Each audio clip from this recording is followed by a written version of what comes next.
আমি আপনাদের সামনে আলোচনা করার জন্য পবিত্র কোরআনুল কারীমের অসংখ্য আয়াতে কারিমা থেকে একটি আয়াত তেলাওয়াত করেছি। আসেন সর্বপ্রথম সে আয়াতে কারিমার পরিচয়টা আমরা জেনে নিই। আমি আপনাদের সামনে পবিত্র কোরআনুল কারীমের 114টি সূরার মধ্যে 20 নম্বর সূরার 55 নম্বর আয়াতে কারিমা তেলাওয়াত করেছি। এই সূরার আয়াত সংখ্যা 135, রুকু সংখ্যা 8, অক্ষর সংখ্যা 5202, শব্দ সংখ্যা 1335। এই সূরাটি মক্কায় নাজিল হয়, এই কারণে এই সূরাকে মাক্কি সূরা বলা হয়ে থাকে। এই সূরার নাম হলো সূরাতুত তাহা।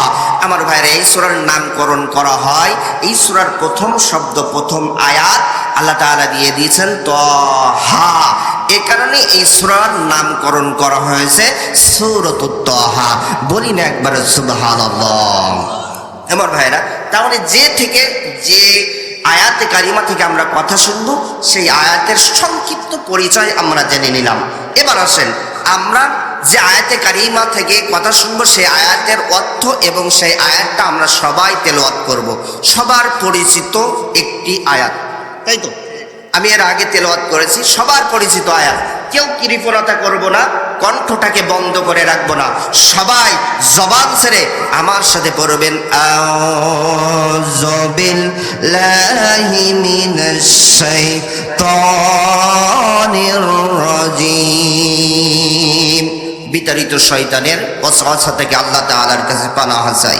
বিসমিল্লাহির রাহমানির রহিম। পরম করুণাময় আল্লাহ তাআলার নামে শুরু করে দিয়েছি। মিনহা খালাকনাকুম ওয়া ফিহা নুঈদুকুম ওয়া মিনহা নুখরিজুকুম তারাতান উখরা। আল্লাহ তাআলা পবিত্র কোরআনুল কারীমে সুন্দর করে জানিয়ে দিলেন, বলে দিলেন, মিনহা খালাকনাকুম, আমি মানুষদেরকে তৈরি করেছি, সৃষ্টি করেছি মাটি দিয়ে। বুঝে থাকলে কণ্ঠটা উজাড় করে, কণ্ঠটা একটু জোরে সরে আমার ভাইরা বলবেন, মানুষদেরকে আল্লাহ তাআলা তৈরি করেছেন, সৃষ্টি করেছেন কি দিয়ে? আরো জোরে, আরো জোরে। সামনে নির্বাচন না, গলার একটা পাওয়ার নেন তো, আরো একটু পাওয়ার নেন। লিল্লাহি তাকবীর। এবার বলেন, আল্লাহ তাআলা আমাদেরকে তৈরি করেছেন কি দিয়ে? মাটি। আরো জোরে, মাটি দিয়ে। এরপর আল্লাহ তাআলা বললেন ওয়াফিহা নুঈদুকুম, এরপর আমি আবার মানুষদেরকে মাটির মধ্যে নিয়ে যাব, মাটির সাথে মিশিয়ে দেব। অর্থাৎ মানুষদেরকে কবরের মধ্যে নিয়ে যাবেন যিনি। গলার আওয়াজটা বড় করে বলেন তো তিনি কে? এরপর আল্লাহ তাআলা বললেন ওয়ামিনহা নুখরিজুকুম তারাতান উখরা। আল্লাহ তাআলা বললেন পুনরুত্থানের দিন, কিয়ামতের দিন, আমি ওই সমস্ত মানুষদেরকে যারা মাটির সাথে মিশে গিয়েছে, কবরের জগতে যারা মিশে গিয়েছে মাটির সাথে, ওই পুনরুত্থানের দিন, কিয়ামতের দিন পুনরায় ওই সমস্ত ব্যক্তিদেরকে, ওই সমস্ত মানুষদেরকে আল্লাহ সুবহানাহু ওয়া তাআলা আবার জীবন দিবেন। বলি না সুবহানাল্লাহ। অর্থাৎ আমার ভাইরা, এই আয়াত থেকে আমরা বললাম, জোরে সোরে জবান ছেড়ে বলবেন পুনরুত্থানের দিন, কিয়ামতের দিন। ইসরাফিল আলাইহিস সালাতু ওয়াস সালাম যেদিন সিংহায় ফু মারবেন, ওই দিন মানুষেরা আবার, যেদিন মানুষেরা সবাই মাটির সাথে মিশে থাকবে, সিংহায় যখন ফু দিবে আল্লাহ তাআলা মানুষদেরকে আবার, তিনি আবার জীবন দিবেন। জীবন পাওয়ার পর আবার সবাই কিয়ামতের ময়দানের দিকে দৌড়াবে। আমার ভাইরা, যেদিন আমার ভাইরা ইসরাফিল আলাইহিস সালাতু ওয়াস সালাম সিংহায় ফু মারবেন, ওই দিন মানুষদেরকে জীবন আবার দান করবেন পুনরায় যিনি। গলার আওয়াজটা আর একটা বার বলে করে বলেন তো তিনি কে? আরো জোরে, আল্লাহ। আমার ভাইরা, তাহলে অর্থ আমরা বুঝলাম যে আল্লাহ তাআলা মাটি দিয়ে মানুষদেরকে তৈরি করেছেন, আবার মানুষদেরকে মাটির মধ্যে নিয়ে যাবেন। কথা বলেন ঠিক কিনা?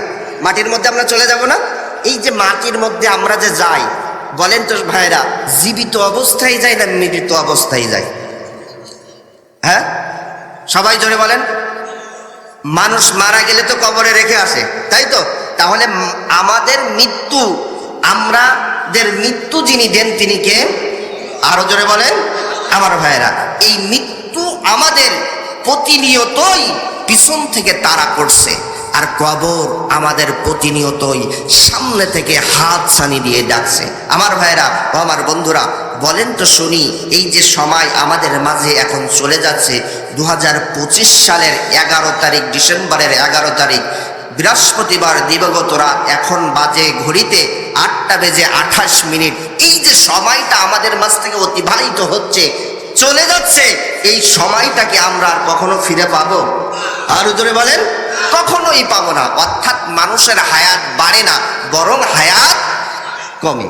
আল্লাহ তাআলা নির্দিষ্ট একটা হায়াত দিয়ে, নির্দিষ্ট একটা বয়স দিয়ে পৃথিবীতে আমাদেরকে প্রেরণ করেছেন, পাঠিয়ে দিয়েছেন।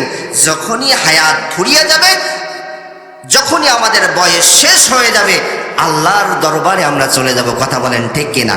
হঠাৎ আমার ভাইয়েরা, এজন্য প্রতিটা মুহূর্তে প্রতিটা মুহূর্ত চলে যাচ্ছে, প্রতিটা সেকেন্ড চলে যাচ্ছে, প্রতিটা দিন চলে যাচ্ছে, প্রতিটা বছর চলে যাচ্ছে, ততই আমরা কবরের দিকে ধাবিত হচ্ছি। কথা বলেন ঠিক কিনা? হঠাৎ একটা সময় আপনাদের এই ছোট সেলিমপুর বাইতুন নূর জামে মসজিদের মাইক থেকে হঠাৎ আওয়াজ আসবে, ছোট সেলিমপুর এলাকার আব্দুল সালাম, আব্দুল কুদ্দুস, আব্দুর রহমান, মোহাম্মদ মাওলানা সিরাজুল ইসলাম মারা গিয়েছে। আসবে না? দেখবেন কয়েক ঘন্টা পর তাকে মাটিও দেওয়া হয়ে গিয়েছে, কবরের মধ্যে রেখে এসেছে। কথা বলেন ঠিক কিনা? এজন্য আমার ভাইয়েরা, কবরে যাওয়ার আগে আমার ভাইয়েরা আমল ভালো করে যাওয়া লাগবে কি লাগবে না? সবাই একটু জোরে বলেন, লাগবে। আমার ভাইয়েরা, এই যে আমল যদি আমরা খারাপ করে যাই, কবর আমাদের জন্য আযাবের জায়গা হবে, আর আমল যদি ভালো করে যায়, কবর আপনার আমার জন্য জান্নাতের জায়গা হয়ে যাবে। বলি না সুবহানাল্লাহ? আমার ভাইয়েরা, অনেক যুবক ভাইদেরকে যদি বলা হয়, ও যুবক চলো আমরা নামাজে যাই, ইকামতে দিনের কাজ করি, অনেক যুবকেরা বলে, হুজুর এখনো আমাদের দাড়ি উঠিনি, দাড়ি পাকিনি, চুল পাকুক, একটু বয়স হোক, তারপরে আমরা নামাজ ধরবানে, বলে না? কিন্তু আমার ভাইরা বলেন তো শুনি, এই পৃথিবীতে আসার সিরিয়াল আছে, যাওয়ার কি কোনো সিরিয়াল আছে? আরো জোরে নাই। আমার ভাইরা, আসার সিরিয়াল বলতে পৃথিবীতে প্রথম আসে দাদা, এরপরে আসে হলো বাবা, এরপরে হলো সন্তান। আমার ভাইরা, কিন্তু যাওয়ার কোনো সিরিয়াল নাই। অনেক সময় দেখা যায় এই ছোট সেলিমপুরে অনেক সময় দেখা যায় বাবার কাঁধে সন্তানের লাশ, আছে না নাই? আবার অনেক সময় দেখা যায় দাদার কাঁধে পোতার ছেলের লাশ, হয় কিনা? এজন্য আসার সিরিয়াল আছে, যাওয়ার কোনো সিরিয়াল নাই। যে কোনো মুহূর্তে আমরা চলে যেতে পারি। এই মৃত্যু যখন হয়ে যাবে, মৃত্যুর পর পরবর্তী ঠিকানা হলো আমাদের কবর। কথা বলেন? অর্থাৎ আখিরাতের জিন্দেগির প্রথম ঘাঁটি হলো কবর। এই কবর আপনার আমার জন্য যদি শান্তির জায়গা হয়ে যায়, সব জায়গা শান্তি পাবো। আর কবর যদি আপনার আমার যদি জাহান্নামের জায়গা হয়ে যায়, সব জায়গায় আযাব যিনি দিবেন তিনি কে? আরো জোরে বলেন আমার ভাইয়েরা। এবার এই যে আমরা মানুষেরা মারা গেলে, আপনাদের এদিকে মানুষেরা মারা গেলে মাটি দেন তো, কবর দেন তো? এই যে কবর দেওয়ার প্রথাটা, কবর দেওয়ার সিস্টেমটা বলেন তো ভাইরা, এই কোরআনে আছে না নাই? আরো জোরে, আরো জোরে, আরো জোরে, আরো জোরে বলেন। সিস্টেমটা কোরআনে আছে। এবার আমার ভাইরা বলবেন, পৃথিবীতে সর্বপ্রথম যে মানুষ মারা গিয়েছিল তার নাম কি? হাবিল। হাবিল মারা গিয়েছিল। এই যে দেখেন, একটু আগেই আমি বলেছি যে পৃথিবীতে আসার সিরিয়াল আছে, যাওয়ার কোনো সিরিয়াল নাই। যদি সিরিয়াল থাকতো তাহলে পৃথিবীতে এসেছিলেন প্রথম আমাদের আদি বাবা সাইয়েদনা আদম আলাইহিস সালাতু ওয়াস সালাম, কিন্তু তার আগেই তার সন্তান হাবিল চলে গিয়েছেন। আমার ভাইরা, এই যে হাবিল চলে গিয়েছিলেন, মৃত্যুবরণ করেছিলেন, তার যে কবর দেওয়া হয়েছিল, মাটি দেওয়া হয়েছিল, এই পদ্ধতিটা, এই সিস্টেমটা, এই গল্পটা, এই কিচ্ছাটা, এই কাহিনীটা এই কোরআনে আছে না নাই? আরো জোরে, আরো জোরে। সেটা শুনে আমরা কবরে ইমানদার মুমিন ব্যক্তিরা 10টা পুরস্কার পাবে। কয়টা? আরো জোরে বলেন। ইমানদারেরা 10টা পুরস্কার পাবে, আর যারা পাপি তাপি বদকার বেনামাজি তারা আযাব পাবে কবরের মধ্যে 10টা। তাহলে 10 আর 10 কত হলো? আরো জোরে বলেন। তাহলে আমরা সর্বপ্রথম জানবো কবর যে আমরা দিচ্ছি, মাটি যে মানুষদেরকে দিচ্ছি, এই প্রথাটা আসলো কিভাবে। শুনতে রাজি আছেন? আমার ভাইয়েরা, আমাদের আদি বাবা সাইয়েদনা আদম আলাইহিস সালাতু ওয়াস সালাম এবং আমাদের আদি মা হাওয়া আলাইহিস সালাতু ওয়াস সালাম যখন পৃথিবীতে আসলেন, একসাথে যখন বসবাস শুরু করলেন, একসাথে যখন থাকতে শুরু করলেন, আমার ভাইরা ওই সময় আমাদের আদিমা হাওয়া আলাইহিস সালাতু ওয়াস সালামের গর্ভ থেকে যমজ সন্তান জন্মগ্রহণ করত, অর্থাৎ একটা ছেলে সন্তান আর একটা মেয়ে সন্তান জন্মগ্রহণ করত। আমার ভাইরা ওই সময় শরীয়তের বিধান ছিল, ওই সময় আল্লাহ তাআলা বিধান চালু করে দিয়েছিলেন, একই গর্ভের একটা ছেলে আর একটা মেয়ে, এরা হলো সহোদরা ভাই এবং বোন, এদের মধ্যে বৈবাহিক সম্পর্ক হারাম। আর বৈবাহিক সম্পর্ক জায়েজ করে দিয়েছিলেন, বৈধ করে দিয়েছিলেন এক গর্ভের ছেলে আর অন্য গর্ভের মেয়ে দিয়ে আল্লাহ তাআলা বৈবাহিক সম্পর্ক বৈধ করে দিয়েছিলেন। বলি না সুবহানাল্লাহ। অর্থাৎ এক গর্ভের একটা ছেলে আর অন্য গর্ভের মেয়ে দিয়ে আল্লাহ তাআলা বৈবাহিক সম্পর্ক বৈধ করে দিয়েছিলেন। আমার ভাইরা, এখন যে মানুষেরা বিবাহ করার জন্য, আপনাদের এই কলারওয়া সাতক্ষীরার মানুষ অনেক সময় বিবাহ করার জন্য আপনারা খুলনা, বাগেরহাট, রাঙ্গামাটি, খাগড়াছড়ি, বান্দরবন, কুমিল্লা, এমনকি দেশের বাইরেও বিবাহ করতেছেন। কথা বলেন। কিন্তু ওই সময় তো এত মানুষ ছিল না, শুধুমাত্র আদম আলাইহিস সালাতু ওয়াস সালাম এবং তার কয়েকজন সন্তান, এই কারণে এই পদ্ধতিটা চালু ছিল। বলি না সুবহানাল্লাহ। আমার ভাইয়েরা, ঘটনাক্রমে আমাদের আদি বাবা সাইয়েদনা আদম আলাইহিস সালাতু ওয়াস সালাম এবং তার স্ত্রী মা হাওয়া আলাইহিস সালাতু ওয়াস সালামের গর্ভ থেকে, প্রথম গর্ভ থেকে যমজ 2টা সন্তান জন্মগ্রহণ করলাম, একটা ছেলে সন্তান আর একটা মেয়ে সন্তান। ছেলে সন্তানের নাম রাখলেন হলো কাবিল, আর মেয়ে সন্তানের নাম রাখলেন হলো আকলিমা। আমার ভাইরা, এই আকলিমা, এই কন্যাটি দেখতে অপরূপ সৌন্দর্য ছিল, অপরূপ সুন্দরী ছিল। আমার ভাইরা, আমাদের মা হাওয়া আলাইহিস সালাতু ওয়াস সালামের পরবর্তী গর্ভ থেকে আবার যমজ 2টা সন্তান হলো। ওই 2টা সন্তানের মধ্যে পুরুষ সন্তানের নাম রাখলেন হলো হাবিল এবং মেয়ে সন্তানের নাম রাখলেন হলো আবান। আমার ভাইরা, এই আবান দেখতে একটু, এই মেয়েটি দেখতে একটু কালো ছিল, অসুন্দর ছিল। আমার ভাইরা, ঘটনাক্রমে তারা যখন সবাই প্রাপ্ত বয়স্ক হয়ে গেলেন, সবাই যখন যৌবন বয়সে পদার্পণ করলেন, সবার যখন বিয়ের বয়স হয়ে গেল, ঠিক এমন সময় আমাদের আদি বাবা সাইয়েদনা আদম আলাইহিস সালাতু ওয়াস সালাম সমস্ত সন্তানদেরকে ডাকলেন। সমস্ত সন্তান যখন চলে আসলেন, ডাক দিয়ে বললেন, ও আমার সন্তানেরা, ও আমার সন্তানেরা, তোমাদের তো বিয়ের বয়স হয়ে গিয়েছে, আর আল্লাহ তাআলা বিয়ের বিধান করে দিয়েছেন, শরীয়তের বিধান করে দিয়েছেন, একই গর্ভের একটা ছেলে সন্তান আর একটা মেয়ে সন্তান, এরা হলো সহোদরা ভাই বোন, এদের মধ্যে বৈবাহিক সম্পর্ক আল্লাহ তাআলা হারাম করে দিয়েছেন। আল্লাহ তাআলা বৈবাহিক সম্পর্ক বৈধ করে দিয়েছেন, জায়েজ করে দিয়েছেন। এক গর্ভের ছেলে আর অন্য গর্ভের মেয়ের মধ্যে বৈবাহিক সম্পর্ক জায়েজ করে দিয়েছিলেন। বলি না সুবহানাল্লাহ। সাইয়েদনা আদম আলাইহিস সালাতু ওয়াস সালাম ডাক দিয়ে বললেন, ও আমার বড় ছেলে, অর্থাৎ ও আমার বড় ছেলে কাবিল, তোমার বিবাহ হবে তোমার ছোট ভাই হাবিলের সাথে জন্ম নেওয়া ওই যে দেখতে একটু কালো, নাম তার আবান, ওই আবানের সাথে তোমার বিবাহ হবে। আর ও হাবিল, তোমার বিবাহ হবে তোমার বড় ভাইয়ের সাথে জন্ম নেওয়া ওই যে সুন্দরী নারী, নাম তার আকলিমা, ওই আকলিমার সাথে তোমার বিবাহ হবে। আমার ভাইয়েরা, একথা যখন বললেন, সঙ্গে সঙ্গে সঙ্গে সঙ্গে সঙ্গে সঙ্গে সাইয়েদনা আদম আলাইহিস সালাতু ওয়াস সালামের বড় ছেলে কাবিল রেগে গেলেন আর বলতে লাগলেন, ও আমার বাবা, আমি এই আইন মানি না, আমার আইন হলো আমার সাথে যে সুন্দরী রমণী জন্মগ্রহণ করেছে, সুন্দরী কন্যা জন্মগ্রহণ করেছে, নাম তার আকলিমা, ওই আকলিমার সাথে আমার বিবাহ হবে। আর ওই হাবিলের সাথে আমার ছোট ভাই হাবিলের সাথে বিবাহ হবে আবানের।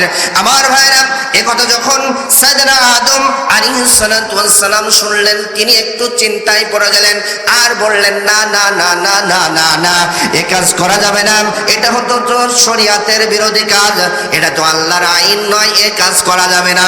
সঙ্গে সঙ্গে আদম আলাইহিস সালাতু ওয়াস সালামের বড় ছেলে ডাক দিয়ে বললেন, ও আমার বাবা, আমি শরীয়তের আইন মানি না। নাউজুবিল্লাহ বলবেন না? আরো জোরে, আরো জোরে, আরো জোরে। আজকেও আমাদের বাংলাদেশে কিছু নাস্তিক কিছু মানুষ বলতেছে আমরাও শরীয়তের আইন মানি না। কথা বলেন ঠিক কিনা? আমার ভাইরা, তার শরীয়তের আইন কিভাবে মানবে? তার তো সঠিকভাবে উযুটাও করতে পারে না। তাদের পেটের মধ্যে যদি বোম মারা হয় সূরাতুল ফাতিহা পড়তে পারবে না। কতক্ষণ কতক্ষণ? তাদের কর্মীরা যদি মারা যায় জানাজার নামাজের দোয়াটাও জানে না। কতক্ষণ কতক্ষণ কতক্ষণ? তাদের কর্মীরা যদি মারা যায় মাটি দেওয়ার সময় যে দোয়াটি পড়তে হয় ওই দোয়াটি উস্তারা পড়তে জানে না। আরো জোরে বলেন। অতএব আমরা যারা শরীয়তের আইন মানবে না, কোরআনের আইন মানবে না, ইসলামের আইন মানবে না, যারা চাঁদাবাজ দুর্নীতিবাজ পাথর দিয়ে মানুষ হত্যাকারী, এদের পক্ষে আমরা আর থাকতে চাই না। কথা বলেন ঠিক না? আমরা আগামীতে এমন নেতাদেরকে সংসদের চেয়ারে বসাইতে চাই যারা শরীয়তের আইন মানবে, কোরআনের আইন মানবে, ইসলামের আইন মানবে, পার্লামেন্টে কোরআনের আইন চালু করবে। এমন নেতাদেরকে আগামীতে সংসদের চেয়ারে বসাইতে চাই। এই পক্ষে রাজি আছেন যারা যারা? দুই করে হাত তুলে আল্লাহকে দেখান তারা তারা।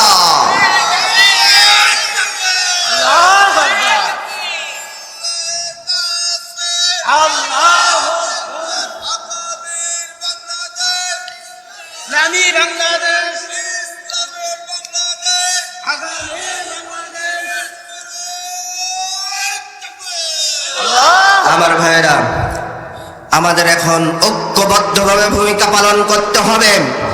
আগামী ফেব্রুয়ারি মাসে, আগামী 26 সালের ফেব্রুয়ারি মাসে আমরা কোন চাঁদাবাজকে ক্ষমতার চেয়ারে বসাইতে চাই না। আমরা কোন দুর্নীতিবাজ পাথর দিয়ে মানুষ হত্যাকারী এদেরকে আমরা ক্ষমতার চেয়ারে বসাইতে চাই না। আগামী সংসদের চেয়ারে বসাইতে চাই যারা কোরআনওয়ালা, ইসলামওয়ালা, টুপিওয়ালা, আল্লাহর মানুষদেরকে। এই পক্ষে রাজি যারা যারা দুই করে হাত তুলে আল্লাহকে দেখান তারা তারা।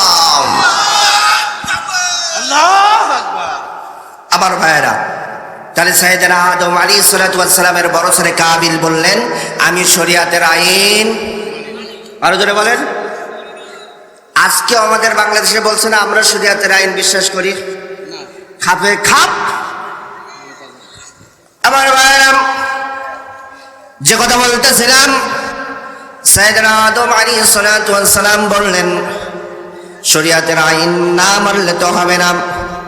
তার বড় ছেলে কাবিল বললেন, না না না না না না, আমি শরীয়তের আইন মানি না। আমার আইন হলো ওই সুন্দরী নারী আমি বিবাহ করব, আর আমার ছোট ভাই হাবিল বিবাহ করবে ওই আবানকে। আমার ভাইরা, ঠিক এমন সময় সাইয়েদনা আদম আলাইহিস সালাতু ওয়াস সালাম টেনশনে পড়ে গেলেন। আমার ভাইরা মাথাটা নিচু করে রয়েছেন। ঠিক এমন সময় আল্লাহ তাআলা ডাক দিয়ে বললেন, ও আদম আলাইহিস সালাতু ওয়াস সালাম, টেনশন করো না, দুশ্চিন্তা করো না, তোমার দুই সন্তান হাবিল এবং কাবিলকে কুরবানি করতে বলো। যার কুরবানি কবুল হবে তার সাথেই ওই সুন্দরী নারী আকলিমাকে বিবাহ দেওয়া হবে। সুবহানাল্লাহ বলেন। আমার ভাইরা, সেই সময় কোরবানির প্রথা এমন ছিল না বর্তমান আমাদের এদিকে যেমন কোরবানির পদ্ধতি রয়েছে। আমার ভাইয়েরা, ওই সময় সিস্টেম ছিল, সাথে সাথে বোঝা যেত কার কোরবানি কবুল হয়েছে। অর্থাৎ আমার ভাইয়েরা, ওই সময় পদ্ধতি ছিল, আপনি আমি যদি কোরবানি করতাম, ওই সময় পদ্ধতি ছিল হলো নির্দিষ্ট পশুগুলো নির্দিষ্ট জায়গায় নিয়ে যাওয়া হতো। নির্দিষ্ট জায়গায় রাখার সঙ্গে সঙ্গে আসমান থেকে অগ্নিশিখা এসে যার কোরবানি জ্বালিয়ে পুড়িয়ে ভস্মীভূত করে দিত, যার কোরবানি পুড়িয়ে ছাই করে দিত, তার কোরবানিটাই আল্লাহ তাআলা কবুল করে নিত। আমার ভাইরা, অর্থাৎ সাইয়েদনা আদম আলাইহিস সালাতু ওয়াস সালাম সঙ্গে সঙ্গে তার দুই সন্তানকে ডাক দিয়ে বললেন যে তোমরা কোরবানি করো, যার কোরবানি কবুল হবে তার সাথে ওই আকলি মার দেওয়া হবে। আমার ভাইরা, এই কথাটিও আল্লাহ তাআলা সুন্দর করে পবিত্র কোরআনুল কারীমের মধ্যে জানিয়ে দিলেন, ওয়াতুলু আলাইহিম নাবা বানাই আদাম বিল হক। ও নবী, আপনি মানুষদেরকে বলে দেন সাইয়েদনা আদম আলাইহিস সালাতু ওয়াস সালামের দুই সন্তান হাবিল এবং কাবিলের ঘটনাটা, ইয করবা কুরবানান ফাতুকব্বিলা মিন আহাদিহিমা ওয়া লাম তাকাব্বাল মিনাল আখার। তারা যখন দুইজন কোরবানি দেওয়ার নিয়ত করে কোরবানির পশুগুলো নির্দিষ্ট জায়গায় রাখলেন, রাখার সঙ্গে সঙ্গে আল্লাহ তাআলা একজনের কোরবানি কবুল করলেন। অর্থাৎ আদম আলাইহিস সালাতু ওয়াস সালামের ছেলে হাবিলের কোরবানি কবুল করলেন, আর বড় ছেলে কাবিলের কোরবানি আল্লাহ তাআলা কবুল করলেন না। আল্লাহু আকবার। অর্থাৎ আমার ভাইরা, এর মূল ঘটনা হলো সাইয়েদনা আদম আলাইহিস সালাতু ওয়াস সালামের ছেলে হাবিল ওই সময় দুম্বা চড়াতেন, উট চড়াতেন, ভেড়া চড়াতেন। সে তার দুম্বার পাল থেকে মোটা তাজা একটা শক্তিশালী একটা সুন্দর দেখে একটা দুম্বা নিয়ে নির্দিষ্ট জায়গায় রাখলেন, আল্লাহকে খুশি করার জন্য কোরবানি করলেন। আমার ভাইরা, আর এদিকে সাইয়েদনা আদম আলাইহিস সালাতু ওয়াস সালামের বড় ছেলে কাবিল ওই সময় কৃষি কাজ করতেন। তিনি কিছু দ্রব্য, কিছু সরিষা, কিছু গম নিয়ে চলে গেলেন। সুন্দরী নারী পাওয়ার লোভে সেও কোরবানি করার জন্য নির্দিষ্ট জায়গায় যখন রাখলেন, রাখার সঙ্গে সঙ্গে আল্লাহ সুবহানাহু ওয়া তাআলা আসমান থেকে অগ্নিশিখা পাঠিয়ে দিলেন। আসমান থেকে অগ্নিশিখা এসে হাবিলের ওই দুম্বাটা জ্বালিয়ে পুড়িয়ে ভস্মীভূত করে দিল। আল্লাহু আকবার। অর্থাৎ হাবিলের কোরবানি কবুল হয়ে গেল। হাবিলের কোরবানি যখন কবুল হয়ে গেল, কাবিল তখন বুঝতে পারলেন ওই সুন্দরী নারী আমার আর ভাগ্যে নাই। ওই সুন্দরী নারী এখন আমার ভাই ছোট ভাই হাবিলের পর্যায়ে চলে গিয়েছে। ঠিক ওই সময় তিনি বললেন, ক্বালা লাআকতুলান্নাক, আই উইল কিল ইউ, আমি তোমাকে হত্যা করব, আমি তোমাকে মেরে ফেলব। এই কথা যখন বড় ভাই কাবিল বললেন, ছোট ভাই তখন বললেন, ক্বালা ইন্নামা ইয়াতাকাব্বালুল্লাহু মিনাল মুত্তাকিন।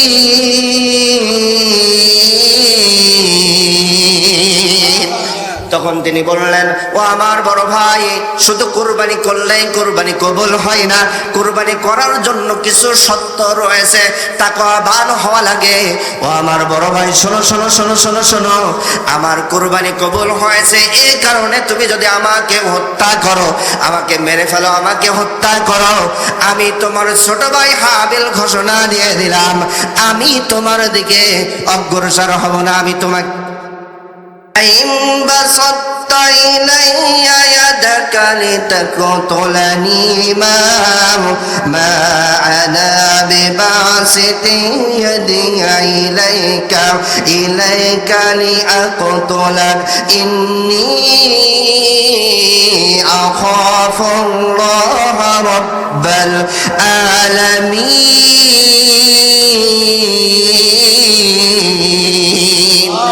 তিনি সঙ্গে সঙ্গে বললেন ও আমার বড় ভাই, ও আমার বড় ভাই, আমার কুরবানি কবুল হয়েছে, এই কারণে তুমি যদি আমাকে হত্যা করার জন্য আমার দিকে অগ্রসর হও, আমার দিকে হাতটা বাড়াও, আমি তোমার ছোট ভাই হাবিল বললাম আমি তোমার দিকে অগ্রসর হব না, আমার হাতটা তোমার দিকে আমি বাড়াবো না।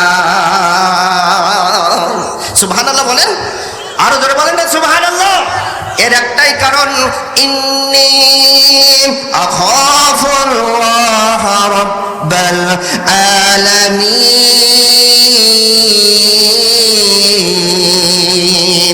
এর একটাই কারণ আমি বিশ্ব জাহানের রব আল্লাহকে ভয় করি। বলেন না সুবহানাল্লাহ। আমার ভাইরা, এই কথা শোনার পর সাইয়েদনা আদম আলাইহিস সালাতু ওয়াস সালামের বড় ছেলে কাবিলের হৃদয়টা গড়ল না।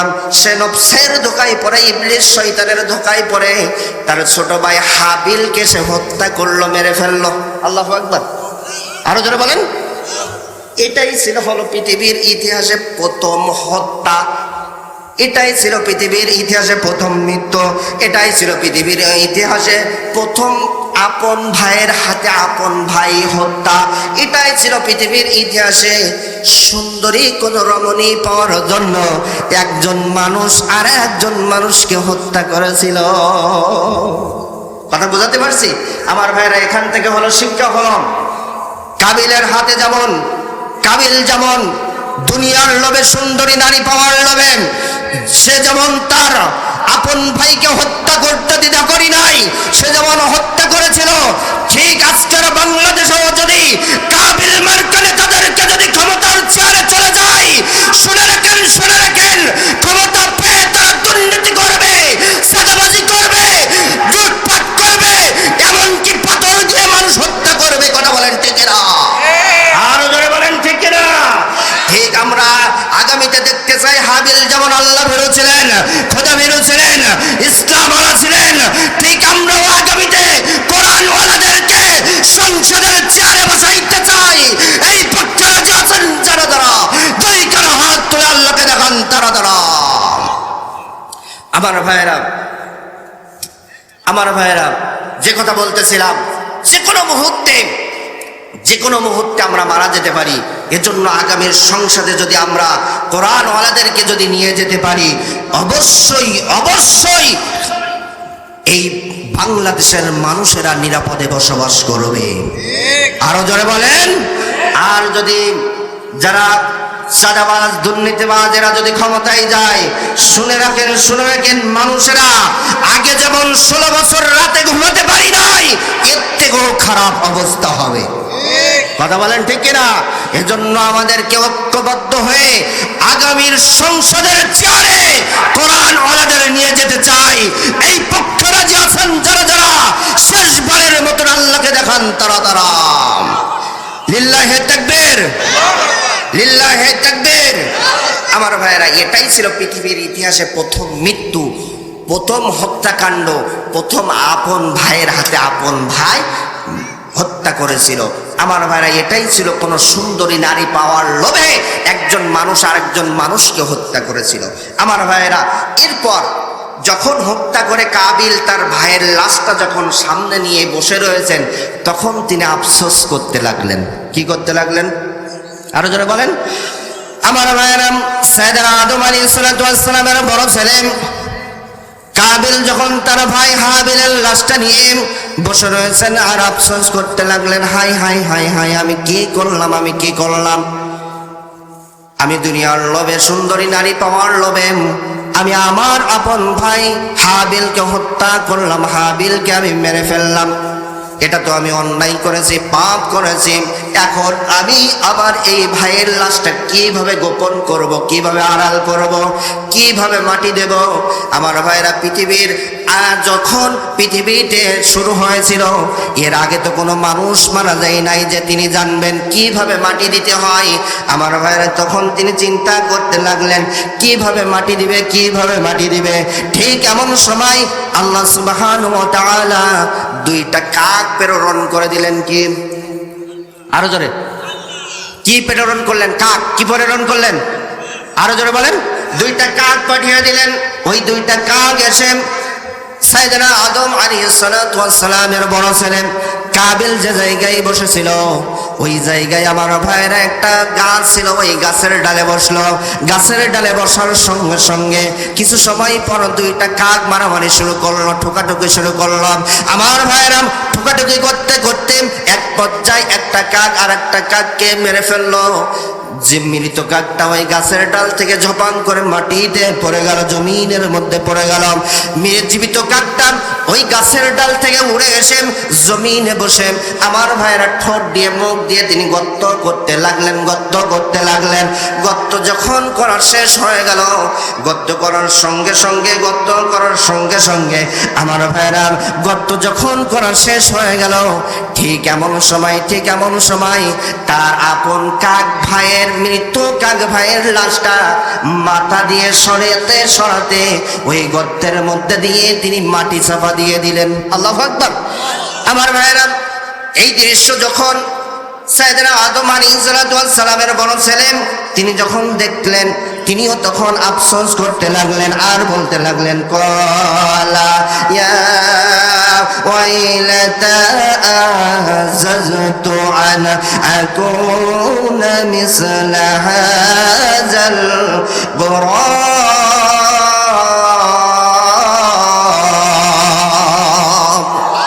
আরো জোরে বলে আল্লাহু আকবার। আমার ভাইরা তখন তিনি আফসোস করতে লাগলেন আর বলতে লাগলেন, হাই আফসোস, একটা কাক হয়ে তার মৃত্যু ভাইয়ের কাকটা মাটি দেওয়ার পদ্ধতি জানে, দাফন করার পদ্ধতি জানে, কিন্তু আমি আশরাফুল মাখলুকাত মানুষ হয়ে এই পদ্ধতিটা আমি জানি না। আল্লাহু আকবার। আমার ভাইয়েরা অনেক মানুষেরা দেখবেন একটুখানি শিক্ষিত হওয়ার পর অহংকার করে না, কিন্তু আমি বলতে চাই আপনি অহংকার করেন সামান্য জ্ঞান পেয়ে। আপনি মারা গেলে, আপনার বাবা মারা গেলে আপনি যে মাটি দিবেন, আপনার বাবাকে কবর দিবেন, এই পদ্ধতিটা, এই সিস্টেমটা আপনার মেধার মধ্যে, মগজের মধ্যে ছিল না। আপনি একটা কাকের কাছ থেকে, পাখির কাছ থেকে শিক্ষা গ্রহণ করেছেন। কথা বলেন ঠিক কিনা? অতএব অহংকার করা যাবে না, দাম্ভিকতা দেখানো যাবে না। অহংকার, দাম্ভিকতা দেখানোর মালিক একজন, তিনি কে? আরো জোরে বলেন আল্লাহ তাআলা। আমার ভাইয়েরা তিনি যখন দেখতে পেলেন যে এই সিস্টেমে তার মৃত কাক ভাইয়ের লাশটা দাফন করেছেন, কবর দিয়েছেন, সঙ্গে সঙ্গে কাবিল ওই পদ্ধতিতে তিনি ওখানে মাটি খুললেন, মাটি খুলে তার আপন ভাই হাবিলকে ওই জায়গায় মাটি দিয়ে দিলেন। বলিন আল্লাহু আকবার। সেখান থেকে শুরু করে আজ পর্যন্ত আমরা মানুষেরা যখন মারা যায় যে মাটি দেওয়া হয় ওই পদ্ধতিটা আমরা অনুসরণ করি। বলি না আল্লাহু আকবার। আরো জোরে বলি না আল্লাহু আকবার। আমার ভাইরা এই কবর, আমার ভাইরা অনেক যুবক ভাইয়েরা রাস্তার এদিকে ওদিকে ঘোরাফেরা করছেন, মেহেরবানি করে আপনার মাহফিলের প্যান্ডেলে এসে যান, আপনাদের জন্য ইনশাআল্লাহ কিছু কথা হবে ইনশাআল্লাহ। আমার ভাইয়েরা যে কথা বলতেছিলাম, এতে লিখে দিয়েছে মাটির উপরে রদ। আমার ভাইয়েরা মাটির উপরে রদ এইবার আসছি। আমার ভাইয়েরা এবার আমরা মানুষেরা পৃথিবীতে এইভাবে পদ্ধতিতে, এই পদ্ধতি যে যুগ যুগ ধরে আমরা মাটি দিয়ে আসছে। আমার ভাইয়েরা এই যে মাটি দিয়ে আসছে, আমার ভাইয়েরা বলেন তো শুনি, এই দুনিয়াতে আমরা যদি খারাপ আমল করে যাই, কবর আপনার আমার জন্য ভালো জায়গা হবে না খারাপ জায়গা হবে? আরো জোরে বলেন। খারাপ জায়গা হয়ে যাবে, আযাবের জায়গা হয়ে যাবে। এজন্য আমার ভাইরা এই কবরে অবশ্যই যাওয়ার আগে আমাদের ভালো আমল করা লাগবে কি লাগবে না? আরো জোরে বলেন লাগবে। আমার ভাইরা এই কবরকে আল্লাহ তাআলা আবার বলেছেন হলো বারজাক। কবরকে কোরআনে বলেছেন বারজাক। কি বলেছেন? আরো জোরে বলেন। আল্লাহ তাআলা বলেন ومن ورائهم برزخ إلى يوم يبعثون। আরো জোরে না আল্লাহু আকবার। আমার ভাইরা আমার এক একটা আয়াত শেষ হবে যখন আমার দুই হাতের ইশারা পাবেন, তখন আমার দুই হাতের ইশারা পাবেন যখন আল্লাহু আকবার ধ্বনি দিয়ে উঠবেন, তখন এই পক্ষে রাজি আছেন যারা যারা দুই কানা হাত তুলে লিল্লাহি তাকবীর দেন তো তারা আরো জোরে বলে আল্লাহু আকবার। সবাই একটু আমার সাথে বলেন তো শুনি, আল্লাহ আল্লাহ বল রে বান্দা, আল্লাহ আল্লাহ বল। সবাই আল্লাহ আল্লাহ বল রে বান্দা, আল্লাহ আল্লাহ বল। সবাই বলেন না ভাই। যারা বাইরে আছেন মেহেরবানি করে সবাই আমরা স্টেজে চলে আসি, ময়দানে চলে আসি। সবাই আমার সাথে বলেন, আল্লাহ আল্লাহ বল রে বান্দা, আল্লাহ আল্লাহ বল। আল্লাহ আল্লাহ বল রে বান্দা, আল্লাহ আল্লাহ বল। নবীজির রওজা জিয়ারত করতে, নবীজির রওজা জিয়ারত করতে মদিনাতে চল। আল্লাহ আল্লাহ বল রে বান্দা, আল্লাহ আল্লাহ বল। আল্লাহ আল্লাহ বল রে বান্দা, আল্লাহ আল্লাহ বল। আরব দেশের কাফেরেরা তারা কত ভাগ্যবান, তারা কত ভাগ্যবান। প্রিয় নবীকে পাওয়ার পরে তারা হলো মুসলমান, তারা হলো মুসলমান। আরব দেশের কাফেরেরা তারা কত ভাগ্যবান, তারা কত ভাগ্যবান। প্রিয় নবীকে পাওয়ার পরে তারা হলো মুসলমান, তারা হলো মুসলমান। সেই নবীজির রওজা পাকে, সেই নবীজির রওজা পাকে চলে দলে দল। আল্লাহ আল্লাহ বল রে বান্দা, আল্লাহ আল্লাহ বল। আমার ভাইরা, কোরআনে